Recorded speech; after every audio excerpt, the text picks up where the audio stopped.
What's your name? Joshua Thomas. My whole career had built up to this point, and I finally got my opportunity in a men's professional first team in Australia, playing professional football in the A League, and it was just kind of abruptly ended. Football is the most played sport in the UAE. At every park, pitch, and gym, people are training to get to the same place Josh was, a professional men's football team. But most people only see the dream, not what happens when the dream begins to fall apart. Um, I've been a football coach for many years now.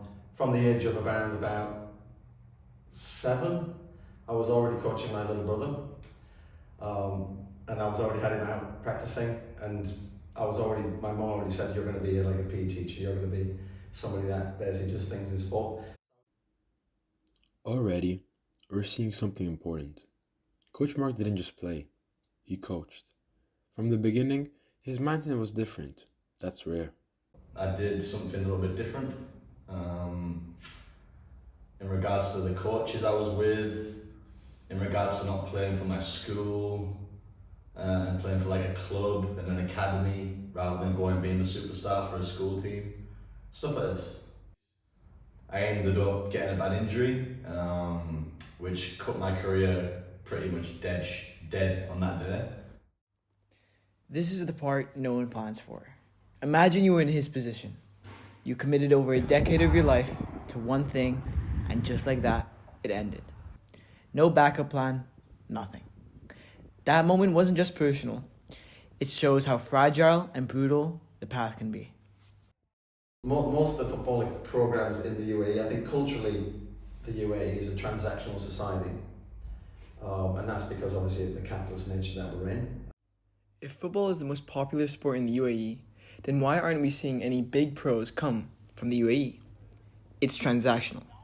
Some clubs can almost cost 15,000 dirhams a year, and you can see coaches constantly coming and going. When you're having up to 3 coaches in 1 year, with each one having different philosophies and values, it's hard to progress. The system in the UAE doesn't always support long-term development, and both coaches and players see it. It's very much a winning culture here, and I think that really holds back the leagues and the quality of the football, because coaches who are obviously full-time and being paid don't want to lose games because they'll lose their job. So unfortunately, you've got professional football coaches working with youth players when the results aren't really that important. So that's a big problem as well. I don't think there's enough people who are really want to grow the football in the UAE. I think people want to grow their own careers, and they want to make sure they are making money from football or they're being successful for football. But is anyone like thinking, well, can I leave this place better than I found it? People chase big clubs, logos, names. But environments are what grow you. A toxic pro academy can destroy a 17-year-old faster than any bad game. Can I come in and help players get better? Can I go and help an academy grow? Can I make the methodology better? So I don't think there's a lot of that sort of focus yet. But I do feel there's lots of potential. But I do feel the short-termism of things in the UAE, I think, is a real problem. This is a warning. Your value in a system like this is performance. You win, you stay. You lose, they replace you. That's the reality here. With this being said, if the system here is against you, is it really worth it? Can you still make it? We wanted to know how many people in our school felt this dream and how many understood the risk. So we asked. Out of 25 footballers, 80% said they dream of going pro. But only 5 students truly believed they would make it. They trained just under 6 hours per week. That might sound like a lot, but in elite development systems, that's barely entry level. 18 students reported football-related injuries in the last year. That's 72%. And only 8 had a backup plan, meaning more than half were risking everything on football alone. We used quartile range to look closer. The median injury count was 2. One player had 5, one had none. The interquartile range was 2, meaning most students are in the danger zone. This isn't just bad luck, it's a trend. And with the stats showing that the chances of making it pro are 0.05%, are you sure you can make it? Even then, how do you know something won't happen to you, just like Josh? Is it worth going all in, or should you focus on school? Or can you focus on both?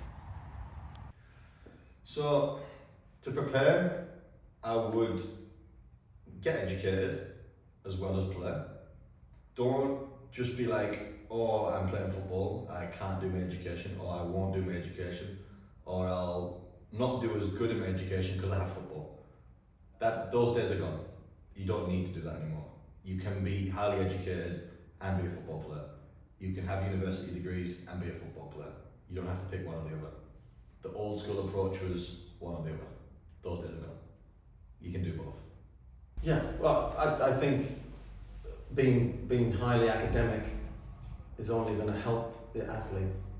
The 2006, I think, German team that won the World Cup were all either university educated or were eligible to go to university, everyone in the squad. So this myth around kids from, broken homes or backgrounds or challenging backgrounds make it in football isn't true. You can be super smart, you can be middle class. Just because you're studious doesn't mean you can't go pro.